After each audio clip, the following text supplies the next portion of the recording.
Wine. It's simply crushed and fermented grapes. The variations in the stories are what make it so fascinating. There are so many varieties of grapes, and then different clones and different rootstocks.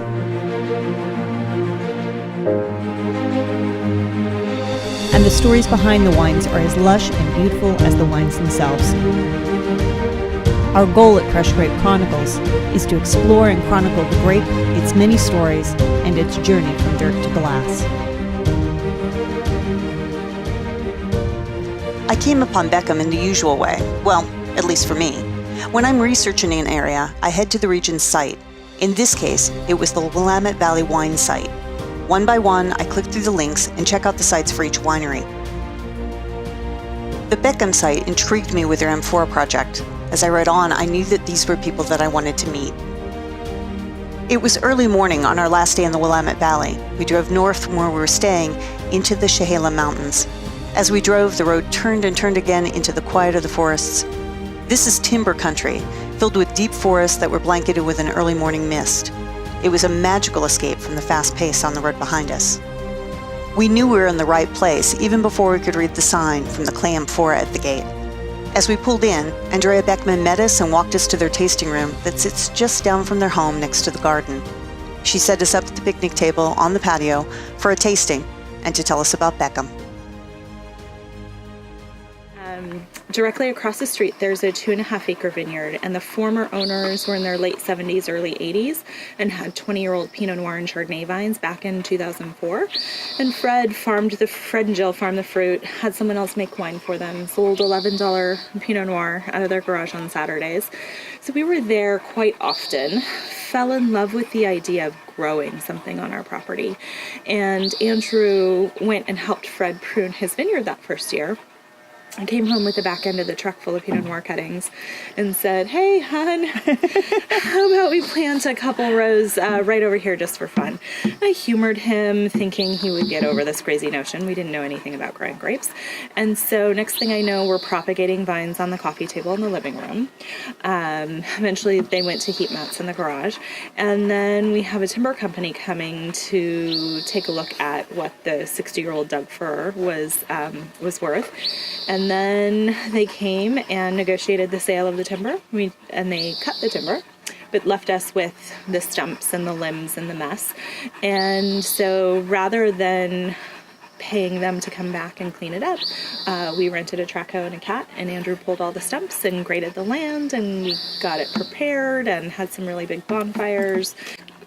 Got this first block back here ready to go. So we went from December of 2004 purchasing the property to May of 2005 planting the first block of fruit. So it's own-rooted, dry farmed Pomard and Vadensville right back behind us.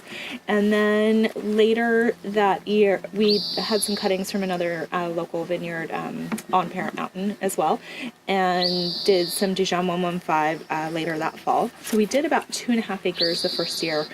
1.5 acres the year after that, just little by little as we could. We didn't come into this having made millions in another lifetime. And so we just did it as we had the time and the resources to do it. So once we put our little baby sticks in the ground, we had to keep them alive. So when I mentioned dry farm, we hand water about 15 lengths of hose and a few beers, and me after work every day, watering just to keep them alive that first year. Right. And then after that, they were on their own. So they received a little bit just to keep them alive through that first 2005. I think spot watered some stressful areas in 2006, but after that, they haven't seen a hose. And at this point, we had a few children. I was going to say, yes. And so I tried to, run our business and raise our family. And then I was working from home as the director for the Chehalem Mountain Wine Growers Association starting in 2008. I had just volunteered up until that point, and then their executive director went on maternity leave. They asked me to fill in, and then she never came back. So from 2008 to I think 2015, 2016, I filled that role, which was a wonderful way to immerse us in the community, which is incredible. We are so lucky to be in the Oregon wine growing community because everyone is just generous with their time and their efforts and their resources and their knowledge. most of their resources being knowledge. And so we're to have David Adelsheim on speed dial. How lucky was I to be able to be in that position? And Harry Peterson Nedry and Sheila from Autumn Cara. It was a wonderful way to learn how the Oregon wine community works, and making business decisions. Hey, this first restaurant wants to have our wine. How do I price it? I have no idea. Right. So asking those important questions and having the right people to be able to talk to while Andrew was working in the vineyard and the winery. And so let's see. So the first wine that you're tasting is our 2015 Estate Pinot Noir. So our flagship wine, our classic Oregon Pinot Noir. This is a composition from our whole site, really representative for us of site and place and time. I think we're up to about 350 cases on this wine. It is about 30% whole cluster, native yeast fermentation. We've been farming organically since 2013, not certified. Starting to look at that now. How does one know that you're really doing everything organically unless you're certified? I'm not doing something for someone else's, we're small enough that I'm not putting it on my label. We're still selling the majority of it direct to consumer. You can walk around and see that we farm things organically, and you want to grow according to your ethics. You know what I mean? I grow for my family. That's more important. My kids are running around these vines. Our chickens are running around these vines that we're eating the eggs from. We're putting our animals through. We have sheep throughout the vineyard the majority of the year, so we do it for us more than anything. And then starting on some biodynamic practices. So we've buried our first 500 last year, and have done 2 sprays so far. We missed the 501 earlier in the year. Don't need it right now. 350 cases from all 4 blocks of our vineyards. We grow 4 different clones.